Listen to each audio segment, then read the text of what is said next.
Depuis le début de la pandémie, on parle beaucoup des victimes de la COVID-19. Mais aujourd'hui, je voulais vous parler des autres victimes de la COVID-19, celles dont on n'entend pas parler malheureusement. Ces victimes-là sont celles, entre autres, qui devaient avoir une opération, mais dont l'opération a dû être reportée parce qu'on avait diminué les capacités d'opération au bloc opératoire afin de répondre aux besoins criants aigus de traiter les patients atteints de la COVID-19.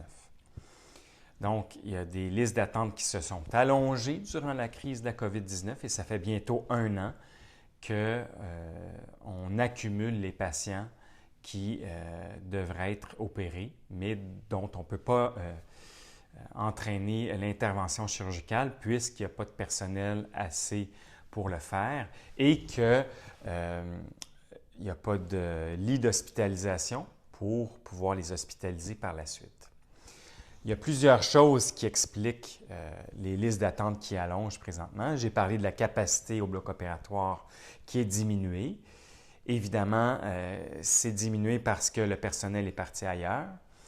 Il est diminué parce qu'il y a du personnel aussi qui a eu la COVID-19, donc qui n'a pas pu rentrer travailler. Donc, ça a diminué beaucoup les capacités d'opération. Bien sûr, on a priorisé les patients qu'on a opérés.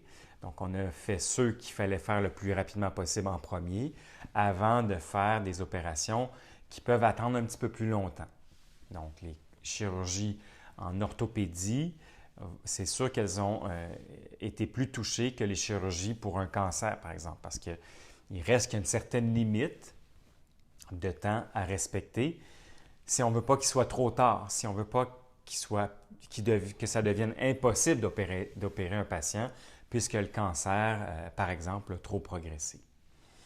Mais en plus de ce problème-là, il y a une autre chose dont on entend moins parler encore, c'est la baisse du diagnostic. Donc, les capacités diagnostiques des hôpitaux ont diminué beaucoup durant la COVID-19 pour les mêmes raisons que celles qui ont fait que le bloc opératoire a fonctionné à plus petite capacité. Donc, on a fait moins de diagnostics. Donc, s'il y a moins de diagnostics, on peut moins planifier d'opérations reliées à ces diagnostics-là. Et si ces diagnostics-là sont retardés, bien, encore une fois, on pourrait se retrouver dans un moment où il devient trop tard d'opérer un patient et on doit utiliser un autre moyen, soit de la chimio par exemple. Encore une fois, pour les cancers, j'y reviens souvent, mais c'est ce qui est le plus sensible au temps. Donc, si on attend trop longtemps, bien, ça devient irréversible. Donc, c'est la même chose pour les diagnostics. C'est un problème auquel il va falloir s'attaquer le plus rapidement possible. Et probablement qu'on ne pourra pas attendre la fin de la crise de la COVID pour essayer de rattraper ce retard qu'on a pris à la fois sur les chirurgies et sur le diagnostic. Le troisième élément associé à ça, c'est que notre réseau de la santé, avant la COVID, était déjà très fragile. On réussissait à répondre aux besoins de la population, mais on était à la limite du possible. Donc, quand on ajoute un stress supplémentaire, comme celui de la COVID-19, bien, ça devient encore plus difficile de revenir à ce qu'on faisait avant, puisqu'on était déjà comme ça dans le réseau pour répondre aux besoins. Et puis là, bien, c'est encore plus difficile de reprendre au même niveau, puisque les gens sont fatigués, sont au bout du rouleau. Et si jamais on les stresse trop, on tord le citron un petit peu trop, bien, on va se retrouver avec des démissions ou des gens qui vont changer de carrière parce que c'est trop pour eux. On met trop de stress sur le personnel de la santé.